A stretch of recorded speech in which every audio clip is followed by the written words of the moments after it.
Yo, BJ Gaddour here, and I want to talk to you today about some high table box or bench. Well, it has to be a long box, but definitely a bench can work as well on this. The higher the table, the better, which I'll show. We get more range of motion, more of the drop off. We're looking at the lumbar spine, the lower back first, then the cervical spine or the neck portion of the spine after that. These are phenomenal to offset the damage of being seated for long periods of time. And if you have chronic neck, back pain, which almost anyone does who's a desk jockey, by the way, this is gonna make a big difference. Now, this by the way, this is a massage table. We got it, I think, for like $100 on Facebook Marketplace. A lot of rich people get these, they end up not using them, they sell them to you for cheap. So go look for that. But this is also my work desk, and it's really light. We'll do massage on it too.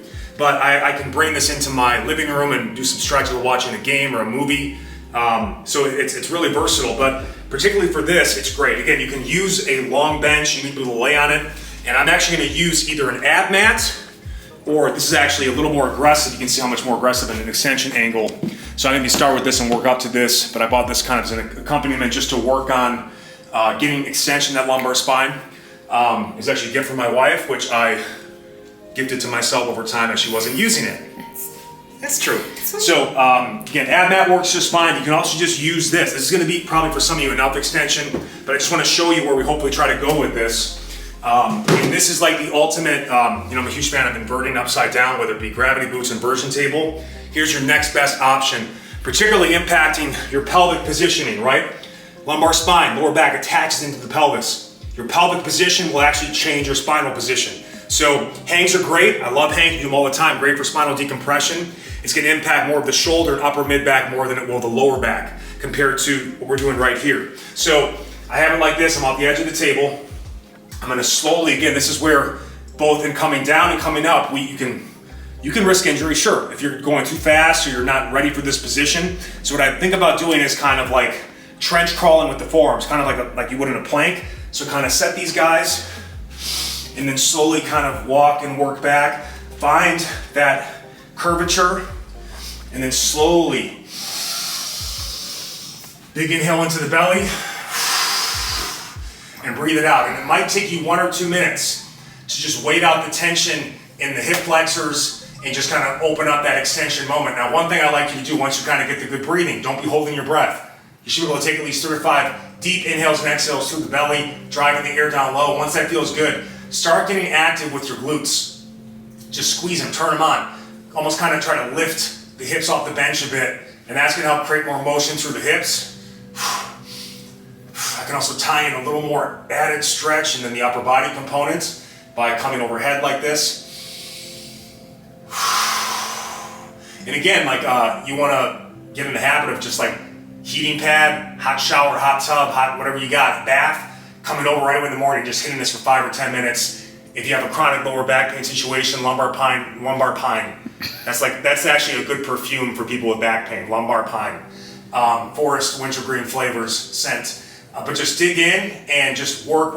And now what I can do is I can even, look at my feet. I'm walking my feet onto the table or bench. The table obviously allows this in a way a bench probably won't.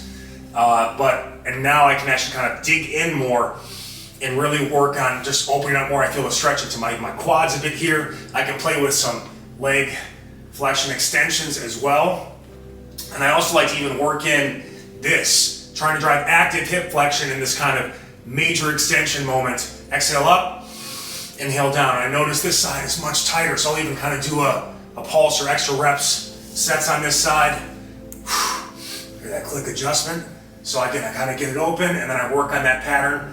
And very important to know how to come out of this, because if you come out of it wrong, you can also injure yourself too. So just be very comfortable. A couple ways I can do this. One, I can just kind of slowly recreate my plank walk up. Another option is I can just bring one knee up, either grab it, secure it, and then wrap up easy. It's a much less stressful position to come out of. But that is such, I'm telling you right now, that has had a powerful impact on my lower back health. And anytime, again, you have a history of injury, you're over 30, over 40, these things are gonna just flare up occasionally. Hope to space out the flare-ups, but you gotta know what to do to immediately. It's not gonna be pain pills that are the answer. It's you knowing, okay, I've got a series of movements and positions I need to get into to reposition, alleviate, and get back on track. So that's going to be the lumbar spine version of this. I still like to tie in a little lumbar spine extension, work in the neck. But what we're going to do here is, right, so all day long we're like this, that forward head posture. So what I want you to do is get that low back pad, because we actually get some low level extension in here, and you want to bring that head off as far as you can to the edge so it can hang off and basically be a reverse of seated at your desk. And so I'm getting some extension to my lumbar spine. This is a great relief position.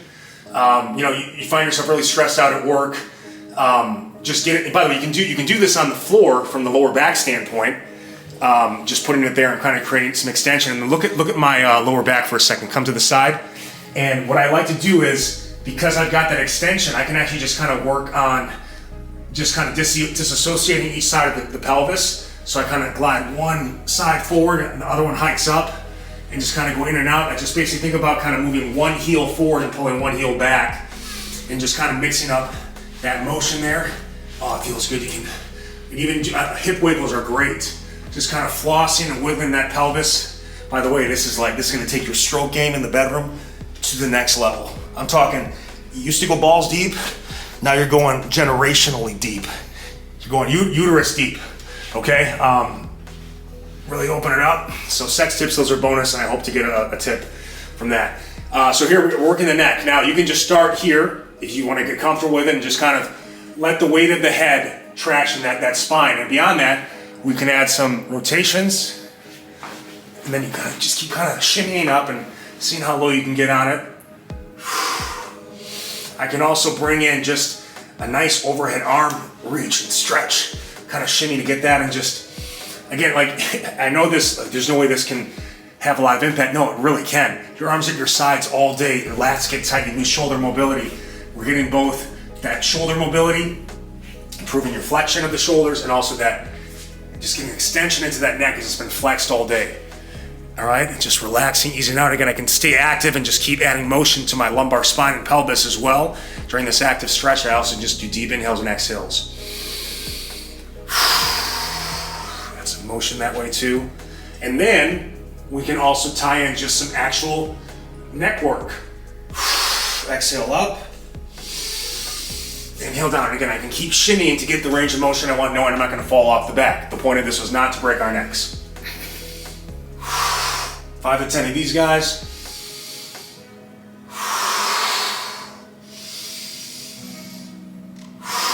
One thing I like to do too is just an active, so now you're active, my head's off, so it's like basically a neck plank. And I hold it, I can look left, I can look right,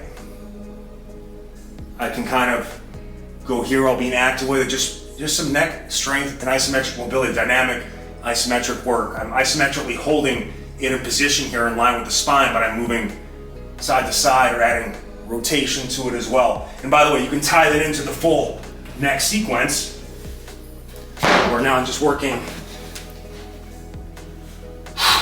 just isolating now neck extension. Strengthen those neck muscles. Tightness, stretching a tight muscle alone will not do it. It'll alleviate in the moment, it'll help get better position, but we need strength. And then even on top of that, now it's basically that isometric position with that rear focus. I can look left, I can look right, I can kind of go left, and you'll notice, wow, how stiff is my neck? Nothing ages someone in terms of their look like a stiff neck. You can just see it on people, like that guy, you can tell he's old. His neck has no motion. He actually moves better through his shoulders than his neck. So just I get a good, active release and pump here going too. We can do the same thing laterally. Think of this as like the side crunch or the QL raise for the neck. Let it hang off to the side. Big active stretch, right? And you 5 to 10 of those full rangers. And again, just play with your shoulder position. Maybe you want to come like this, and that can let you pack it down, and that can let you get a little more range of motion. But then we do the active kind of side plank for the neck, just holding it, looking left, looking right. All right, so you've got a lot of, and I obviously do the other side as well. Just pay attention, this is my tight side, so I spend more time on this side, and letting it hang too, I can just let it roll in traction. So I'm using the weight of my massive Easter Island style head to stretch my neck, my traps, And again, also applying some body weight, kind of low-level strength mobility work to that joint as well. So tying these two in, and by the way, it's not just about how it'll impact your lower body training, your core training. A lot of aggressive upper body or shoulder training can stiffen up the neck, the traps. And again, if you're not properly positioned here, or you're here and you're trying to do things like overhead presses or raises or upright rows, you're gonna run into shoulder impingement and pain and just bad form and technique. So can't say enough about these drills. Find a way to do them at home. Make sure the table is very sturdy and safe. We don't want you falling off or getting hurt. A long bench can work, but again, the higher the better, as you saw, especially with the spinal one. So my legs, the weight of my legs hanging off is what actually helps traction decompress that lumbar spine. Ask me any questions in the comments. Hope you enjoyed this one. Love you guys. Peace.